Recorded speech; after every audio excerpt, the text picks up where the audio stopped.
We're basically doing like a whole talk on the sneakers, and that shows how much of a movement and a part of people's lives and how important it is to some people. Some sneakers are more important to people than some musicians are. I think the first kicks I ever bought myself were probably Adidas Run DMCs. So that's the first collaboration officially that I know of, really, with a music artist. The first collab I wanted, I didn't get it, was the Wu-Tang and Nike the Dunk. I wanted that bad. I got the Crooked Tongues Max 90, and I think these shoes are worth about £500 on eBay, and I've lost them. If anyone knows where my shoes are, please give them back. I kind of go through phases where I kind of get rid of loads and then restock. So at the moment we're kind of looking at about 400 odd pairs. It's enough for my mum to come to my house and be like, "You are not a centipede. You cannot wear all these shoes."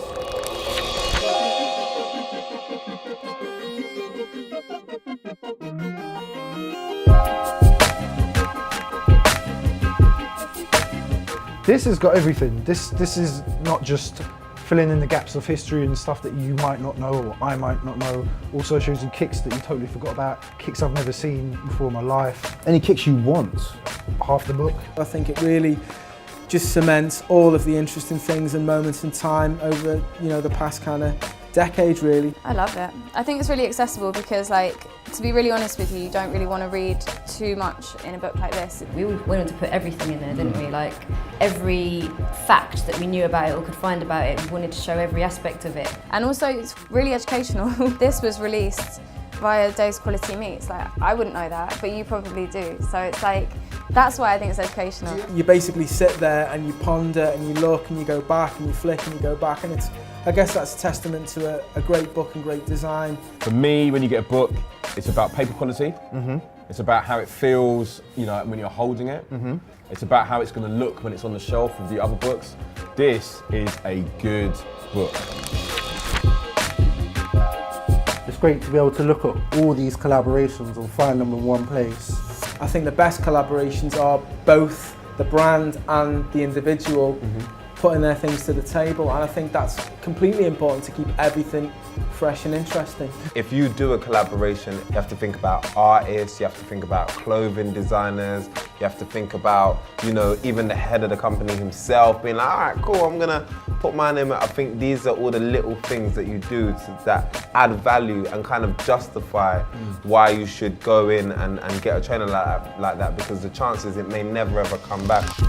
In the book, the Nike Dizzy Rascal, the tongue-in-cheek, that is my favourite. Let's have a look, let's have a look. Those HCM Roams are magnificent. I love them. They either need to get retroed or redone, something. I mean, I really liked the Iraq collab that Adidas did. Fantastic. It came out of nowhere. It was done properly. It was so different to what had been done before. I think the Yeezy, who we kidding, is one of my favourite shoes as well. It's a beautiful shoe. It's a beautiful shoe. I would probably do the low top blazer just to stay with my roots. I'd like to see Dr. Dre do some kicks. That would be ill. I have no idea what they'd look like. I have no idea what his brain would then produce, but it'd be something good.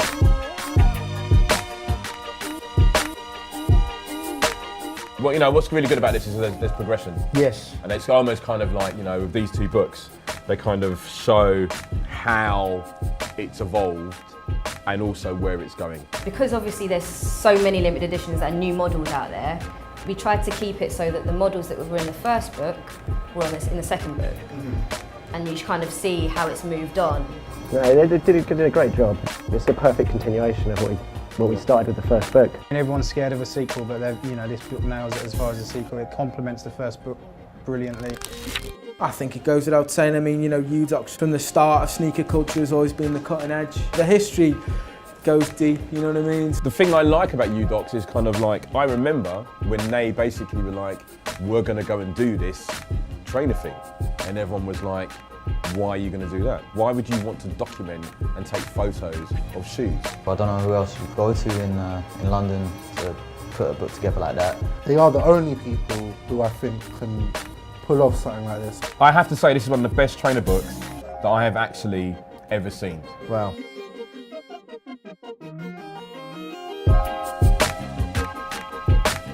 I got a pair of these.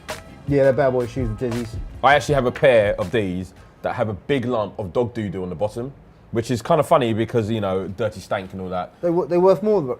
Yeah, well, I'm just leaving that on there Yeah. because I think that kind of just, you know. You can say it's Dizzy's poo. Exactly.